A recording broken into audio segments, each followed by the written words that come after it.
بسم اللہ الرحمن الرحیم۔ آج کا پرچہ مشکوٰۃ شریف کا 1435 ہجری۔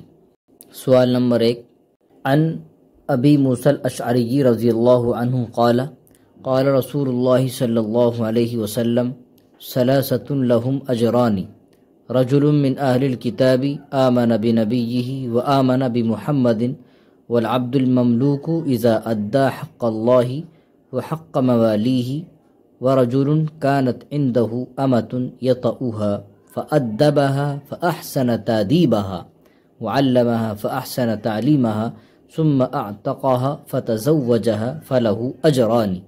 ترجمہ: حضرت ابو موسیٰ اشعری رضی اللہ عنہ فرماتے ہیں کہ رسول اللہ صلی اللہ علیہ وسلم نے ارشاد فرمایا، 3 شخص ایسے ہیں کہ جن کو دوہرا اجر ملے گا۔ ایک وہ اہل کتاب جو اپنے نبی پر ایمان لایا اور محمد صلی اللہ علیہ وسلم پر ایمان لایا، والعبد المملوک اذا ادى حق اللہ وحق موالیہ، اور وہ غلام جو اللہ کا حق ادا کرتا ہے اور اپنے آقا کا حق ادا کرتا ہے، ورجل كانت عنده أمة يطؤها، اور ایک وہ شخص کہ جس کے پاس باندی تھی اس سے صحبت کرتا تھا، فأدبها فأحسن تأديبها، پھر اس کو اچھا ہنرمند بنا دیا، وعلمها فأحسن تعلیمها، اور اس کو اچھی تعلیم دی، ثم اعتقها فتزوجها فله اجران، پھر اس کو آزاد کر دیا اور اس کے بعد اس سے نکاح کر لیا تو اس کے لیے بھی دوہرا اجر ہوگا۔ مذکورہ 3 آدمیوں کی تخصیص اور انہیں دوہرا اجر ملنے کی وجہ تحریر کیجیے۔ مذکورہ 3 آدمیوں کی تخصیص مراد نہیں ہے، بلکہ یہاں پر ایک عام اصول اور ضابطے کی طرف اشارہ کیا ہے، یعنی کوئی ایسا عمل جو متزاحم اور متقابل 2 امر سے مرکب ہے، جڑا ہوا ہے، یعنی ایک عمل میں لگنے سے دوسرے کی طرف خیال جانا مشکل ہوتا ہے، تو ایسے شخص کو، ایسے افراد کے لیے، ایسے لوگوں کے لیے دوہرا اجر ہوگا، انہیں دوہرا اجر ملے گا۔ اس کی وجہ یہی ہے کہ اس شخص کے اندر 2 عمل متعین پائے جا رہے ہیں۔ مثلا ایک اہل کتاب یعنی یہودی یا عیسائی تھا، اور وہ پہلے اپنے نبی پر، موسیٰ یا عیسیٰ علیہ السلام پر ایمان لاتا تھا، اس کے بعد نبی آخر الزماں آئے تو ان پر بھی ایمان لایا، تو اس کو ان پر، اپنے نبی پر ایمان لانے کا ثواب ایک ہوگا، اور دوسرا ثواب محمد صلی اللہ علیہ وسلم پر ایمان لانے کا ہوگا۔ تو 2 عمل متعین ہوئے، تو بڑا مشکل تھا اس کے لیے اپنے نبی کو چھوڑ کر کے پھر دوسرے نبی کی شریعت پر عمل کرنا، اس لیے اس کو دوہرا اجر ملے گا۔ اسی طرح ایک غلام ہے کہ جس کے حق میں ضروری ہے کہ وہ اللہ کی بات بھی مانے اور اپنے آقا کی بھی بات مانے، اور وہ دونوں کے حقوق کو صحیح طریقے سے ادا کرتا ہے، تو اس کو آقا کے حق ادا کرنے پر الگ ثواب، اللہ کے حقوق کو ادا کرنے پر الگ ثواب، اس لیے دوہرا اجر ملے گا۔ یہی حال باندی کا ہے۔ باندی کے اندر دوہرا اجر ملنے کی وجہ مختلف اقوال ہیں۔ یہ بھی بتایا جاتا ہے کہ اس باندی کو اپنے گھر رکھا اور اس کو اچھا ہنرمند بنا دیا، اس کو اچھی تعلیم دے دی، یہ بھی 2 عمل ہیں۔ یا اسی طرح اس کو آزاد کر کے اس سے نکاح کر لیا، یہ بھی 2 عمل ہیں۔ تو 2 عمل کے پایا جانا، 2 عمل کا متعین ہو جانا، ان 2 عملوں کی وجہ سے دوہرا اجر ملتا ہے۔ اور یہ بھی بتائیے کہ کیا اہل کتاب مہاجرین صحابہ سے اجر میں بڑھ جائیں گے؟ دیکھیے، یہ اہل کتاب کی جزئی فضیلت ہے، یعنی ایمان لانے کا ثواب تو انہیں مہاجرین صحابہ سے زیادہ ملے گا، کیونکہ ڈبل ان کا کام ہے، لیکن ایمان لانے کے بعد جو زندگی بھر کے اعمال ہیں، ان اعمال کا جو ثواب ہے وہ مہاجرین صحابہ کو زیادہ بڑھا ہوا ہے، اور اہل کتاب صحابہ ان کے برابر نہیں پہنچ سکتے۔ تو لہٰذا یہ جزئی فضیلت ہے، اور جزئی فضیلت کلی فضیلت کے معارض نہیں ہوتی ہے، اس لیے ان کا دوہرا ثواب کا جو ملنا ہے وہ صرف ایمان لانے پر ہے، باقی کے جو اعمال ہیں ان کا ثواب مہاجرین صحابہ کا بڑھا ہوا ہے۔ سوال نمبر 2، عن عبداللہ بن مسعود رضی اللہ عنہ قال كنا نسلم عن النبی صلی اللہ علیہ وسلم وهو في الصلاة فيرد علينا فلما رجعنا من عند النجاشي سلمنا عليه فلم يرد علينا فقلنا يا رسول الله كنا نسلم عليك في الصلاة فترد علينا فقال إن في الصلاة لشغلا متفق علیہ۔ ترجمہ: عبداللہ بن مسعود رضی اللہ عنہ فرماتے ہیں کہ ہم نبی صلی اللہ علیہ وسلم کو نماز کی حالت میں سلام کرتے تھے تو آپ ہمیں سلام کا جواب دے دیا کرتے تھے۔ فلما رجعنا من عند نجاشی، پھر جب ہم نجاشی کی طرف سے واپس پہنچے، سلمنا علیہ فلم یرد علینا، تو ہم نے آپ کو سلام کیا لیکن آپ نے ہمیں سلام کا جواب نہیں دیا۔ فقلنا، تو ہم نے کہا یا رسول اللہ، اے اللہ کے رسول، کنا نسلم علیک فی الصلاۃ، ہم آپ کو نماز کی حالت میں سلام کرتے تھے، فترد علینا، مگر آپ ہمیں جواب دے دیا کرتے تھے۔ فقال، تو آپ نے ارشاد فرمایا ان فی الصلاۃ لشغلا، کہ نماز کے اندر مشغول رہنا چاہیے۔ متفق علیہ۔ نماز کے دوران سلام کا جواب دینا جائز ہے یا نہیں؟ اگر جائز ہے تو فلم یرد علینا کا جواب کیا ہے، اور اگر ناجائز ہے تو فیرد علینا کا کیا مطلب ہے؟ نماز کے دوران سلام کرنا یہ کلام بھی داخل ہے، اور اختلاف اس سلسلے میں ہے کہ نماز کی حالت میں کلام کرنا جائز ہے یا ناجائز۔ اس سلسلے میں ائمہ اکرام کا اختلاف ہے۔ امام ابو حنیفہ رحمہ اللہ فرماتے ہیں کہ نماز کی حالت میں کلام کرنا مطلقاً مفسد صلاۃ ہے، چاہے عمدن ہو یا نسیانن ہو یا جہلن ہو یا اصلاح نماز کی غرض سے ہو۔ امام شافعی رحمہ اللہ کے یہاں اگر کلام جہلن ہے یا نسیانن ہے تو مفسد صلاۃ نہیں ہے، بشرطے کہ کلام طویل نہیں۔ یہ بات واضح ہونی چاہیے کہ اگر کلام عمدن ہوا نماز کی حالت میں اور وہ اصلاحی غرض کی وجہ سے نہیں ہے تو بالاتفاق مفسد صلاۃ ہے کلام کرنا۔ اب اگر جائز ہے تو فلم یرد علینا کا کیا جواب ہے، اور ناجائز ہے تو یرد علینا کا جواب ہے؟ دیکھیے، ابتدائے اسلام میں شروع اسلام کے اندر نماز کی حالت میں کلام کرنا اور نماز کی حالت میں سلام کا جواب دینا مشروع تھا، ایسا ہوتا تھا، تو لہٰذا آپ نے اس وقت جواب دیا تھا۔ لیکن بعد میں یہ حکم منسوخ ہو گیا تو اس لیے آپ نے جواب نہیں دیا۔ حبشہ کی طرف مسلمانوں نے کتنی مرتبہ ہجرت کی؟ حبشہ کی طرف مسلمانوں نے 2 مرتبہ ہجرت کی۔ اور فلما رجعنا سے کون سی ہجرت مراد ہے؟ یہاں سے ہجرت ثانیہ کا ذکر ہے، ثانیہ مراد ہے، کیونکہ عبداللہ بن مسعود پہلی ہجرت میں موجود نہیں تھے اور آپ اسی ہجرت کا واقعہ بیان بھی کر رہے ہیں جس میں آپ موجود تھے، اور یہ ہجرت کی واپسی حبشہ سے مسلمانوں کی مدینہ منورہ میں ہوئی۔ سوال نمبر 3، ان ابی سعید الخدری رضی اللہ عنہ قال قال رسول اللہ صلی اللہ علیہ وسلم لیس فیما دون 5 اوسق من التمر صدقۃ ولیس فیما دون 5 اواق من الورق صدقۃ ولیس فیما دون 5 زود من الابل صدقۃ۔ حضرت ابو سعید خدری رضی اللہ عنہ فرماتے ہیں رسول اللہ صلی اللہ علیہ وسلم نے ارشاد فرمایا 5 وسق کھجور سے کم میں زکوٰۃ نہیں ہے، ولیس فیما دون 5 اواق من الورق صدقۃ، اور 5 اوقیہ سے کم چاندی میں زکوٰۃ نہیں ہے، ولیس فیما دون 5 زود من الابل صدقۃ، اور 5 اونٹوں سے کم میں زکوٰۃ نہیں ہے۔ زمین کی پیداوار، چاندی اور اونٹوں میں زکوٰۃ کا نصاب، اور اس میں ائمہ کا اختلاف تحریر کیجیے۔ دیکھیے، اس پر سب کا اتفاق ہے کہ زمین کی پیداوار میں عشر یا نصف عشر کی صورت میں زکوٰۃ فرض ہے۔ اختلاف اس صورت میں ہے کہ یہ عشر یا نصف عشر کے واجب ہونے کے لیے کوئی نصاب مقرر ہے یا نہیں، یعنی کتنے نصاب کے اعتبار سے کہاں تک عشر واجب ہو جائے گا۔ تو امام مالک، امام شافعی، امام احمد یعنی ائمہ ثلاثہ اور ان کے ساتھ صاحبین بھی ہیں جو انہی کے قائل ہیں کہ زمین کی پیداوار یعنی غلوں میں، پھلوں میں، تو زمین کی اس پیداوار کا نصاب جو ہے مقرر ہے، یعنی 5 وسق سے کم اگر حاصل ہوگی زمین کی پیداوار تو ان کے یہاں 10واں حصہ یعنی عشر نکالنا ضروری نہیں۔ اس کے برخلاف امام ابو حنیفہ رحمہ اللہ اس بات کے قائل ہیں، یعنی ان کے یہاں زمین کی پیداوار میں کوئی نصاب مقرر نہیں ہے، بلکہ جس قدر بھی زمین کی پیداوار حاصل ہو جائے اس میں عشر نکالنا، 10واں حصہ نکالنا ضروری ہو جاتا ہے۔ اب آگے فرماتے ہیں اسی طرح چاندی اور اونٹوں میں زکوٰۃ کا نصاب۔ چاندی کا جو نصاب ہے وہ یہ اواق جو ہے اوقیہ کی جمع ہے۔ ایک اوقیہ 40 درہم کا ہوتا ہے، تو 5 اوقیہ 200 درہم کا ہوا۔ ایک اوقیہ 40 درہم، 40 درہم یعنی 10.5 تولہ چاندی، اور 5 اوقیہ 200 درہم یعنی 52.5 تولہ چاندی۔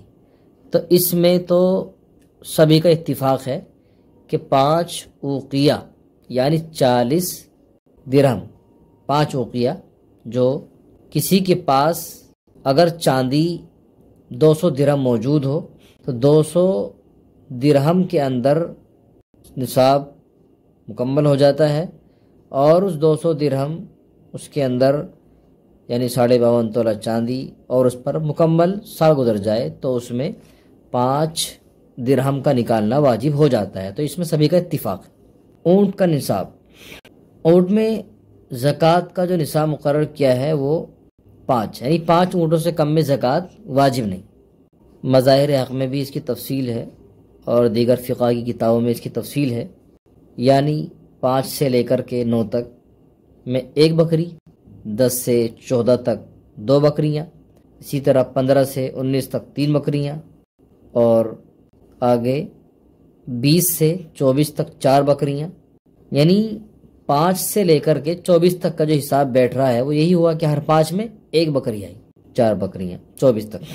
اب 24 سے آگے کا جو نصاب چلتا ہے وہ پھر بکریوں کی شکل میں نہیں دی جاتی ہیں، بلکہ اونٹوں کی ہی نسل میں سے اسی کا کوئی مادہ یا بچہ دیا جاتا ہے۔ مثلا 25 اونٹ سے لے کر کے 35 اونٹ تک 1 بنت مخاض دیا جائے گا، 36 سے 45 تک 1 بنت لبون دیا جائے گا، 46 سے 60 تک 1 حقہ، 60 سے 75 تک 2 بنت لبون، اور 61 سے 120 تک اس میں 2 حقے ہو جائیں گے۔ یہ تفصیلات فقہی کتابیں موجود ہیں، وہاں جا کر کے ہم اس کا مطالعہ کر سکتے ہیں۔ یہ حدیث اگر احناف کے خلاف ہو تو اس کا جواب لکھیے۔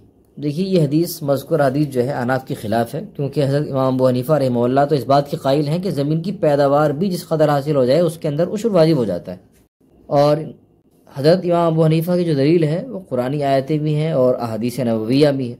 قرآن میں ہے، سورہ بقرہ کے اندر ہے، انفقوا من طیبات ما کسبتم ومما اخرجنا لکم من الارض، اور اسی طرح حدیث جابر ہے کہ سقط الانہار الغیم العشور یا ما اخرجتہ الارض ففیہ العشر۔ تو ان آیت قرآنی اور احادیث نبویہ سے یہ معلوم ہوتا ہے کہ زکوٰۃ زمین کی پیداوار میں کوئی نصاب مقرر نہیں ہے، یعنی بغیر قید کے ہے، تو لہذا زمین کی پیداوار جس قدر بھی حاصل ہو جائے گی اسی کے اندر عشر واجب ہو جائے گا۔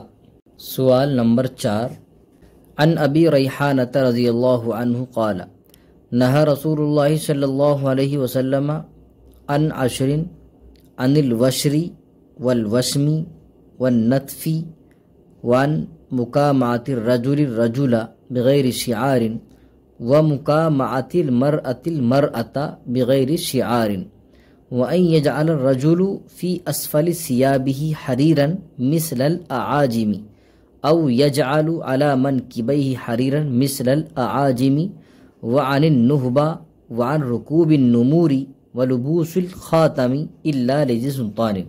ترجمہ، حضرت ابو ریحانہ رضی اللہ عنہ سے روایت ہو، فرماتے ہیں کہ رسول اللہ صلی اللہ علیہ وسلم نے 10 چیزوں سے منع فرمایا۔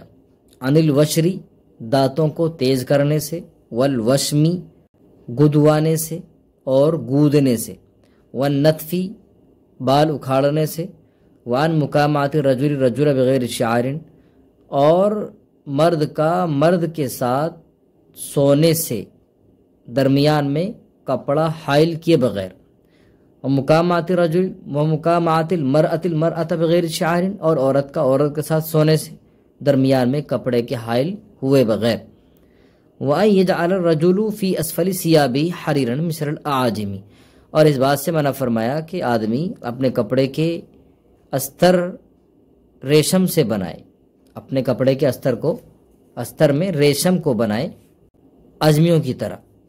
او یجعل علی منکبیہ حیرن مثل اعاجمی، یا اس بات سے منع فرمایا کہ اپنے مونڈوں پر اجمیوں کی طرح ریشم بنائے، ریشم کا استعمال کرے. وعن النہبہ وعن رکوب النموری، اور لوٹ مار کرنے سے اور چیتے کی کھال کی زین پر سوار ہونے سے. ربوس الخاتم الا لذی سلطان، اور انگوٹھی پہننے سے مگر بادشاہ کے لیے. خط کشیدہ الفاظ کے لغوی مرادی معنی تحریر کیجیے. الوشر یہ باب ضربہ سے آتا ہے، معنی اس کے دانتوں کو تیز کرنا، دانتوں کو اگلے حصے کے دانت باریک کرنا. والوشم یہ باب ضربہ سے آتا ہے، اس کے معنی جسم گدوانا، یعنی مرادی معنی یہ ہے کہ سوئی وغیرہ کے ذریعے کھال کے اندر سوئی وغیرہ سے سوراخ کر کے اس میں نیل یا سرما وغیرہ بھرنا، جس سے کھال میں کچھ سرسبز نظر آنے لگے. النتف باب ضربہ سے آتا ہے، اس کے معنی آتے ہیں بال اکھاڑنا. اور مکامعہ یہ باب مفعلہ کا مصدر ہے، اس کے معنی آتے ہیں ہم بستر ہونا، لیکن یہاں مرادی معنی ہے چمٹ کر سونا. شعار اس کے معنی آتے ہیں وہ کپڑا جو بدن سے متصل ہو، ملا ہوا ہو. نہبہ یہ باب فتح سے بھی آتا ہے، نصارہ سے بھی آتا ہے، سمیہ سے بھی آتا ہے، اس کے معنی وہ چیز جو لوٹی جائے. تمام امور اشرا کی الگ الگ ما حکم وضاحت کیجیے.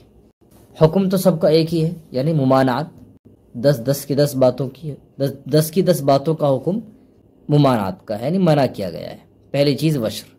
عرب کا دستور تھا کہ بوڑھی عورتیں جوان عورتوں سے مشابہت رکھنے کے لیے اپنے دانتوں کو تیز کرتی تھی، باریک کر لیا کرتی تھی، تو اس بات سے اللہ کے نبی نے منع فرما دیا.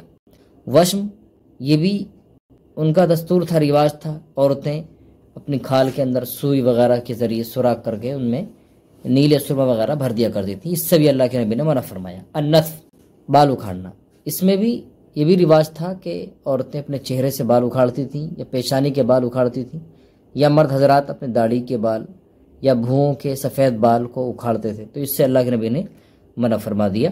اور اسی طرح آدمی کے ساتھ ایک ہی لحاف میں ایک ہی چادر میں سونے سے اللہ کے نبی نے منع فرما دیا. اسی طرح عورت کا بھی ایک ہی لحاف میں ایک ہی چادر میں سونے سے منع فرمایا.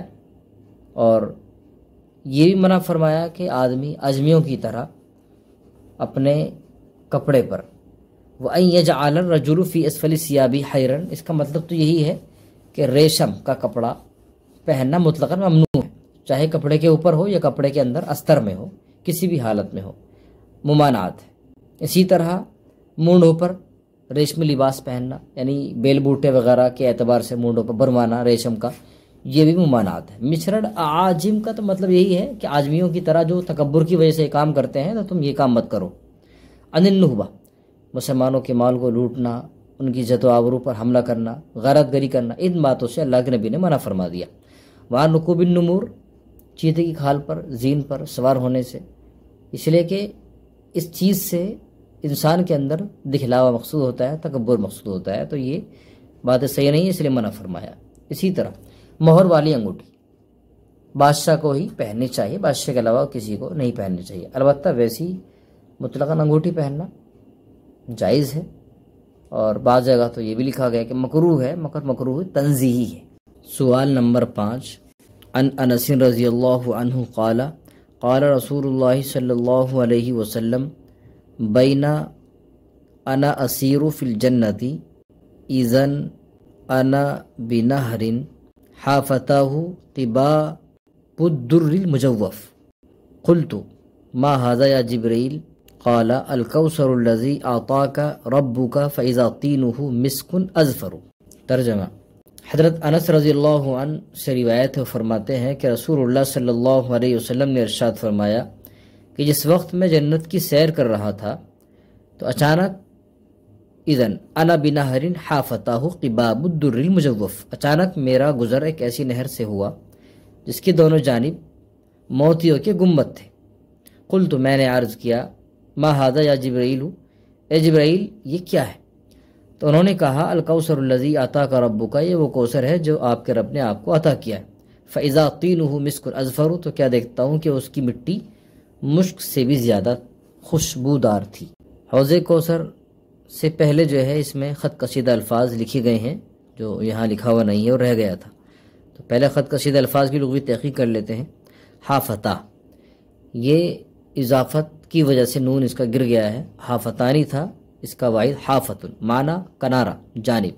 قبابن، یہ قبتن کی جمع ہے، قباب معنی گنبد قبہ، اور المجوف یہ باب تفعیل کا اسم مفعول کا صیغہ ہے، جوف یجوف تجویفا، اس کے معنی آتے ہیں کھوکھلا ہونا، کھوکھلا کرنا، یعنی وہ موتی جو گنبد ہے وہ اندر سے کھوکھلا ہے، شاندار ہے، اس کے اندر رہنے آسائش کی چیزیں موجود ہیں۔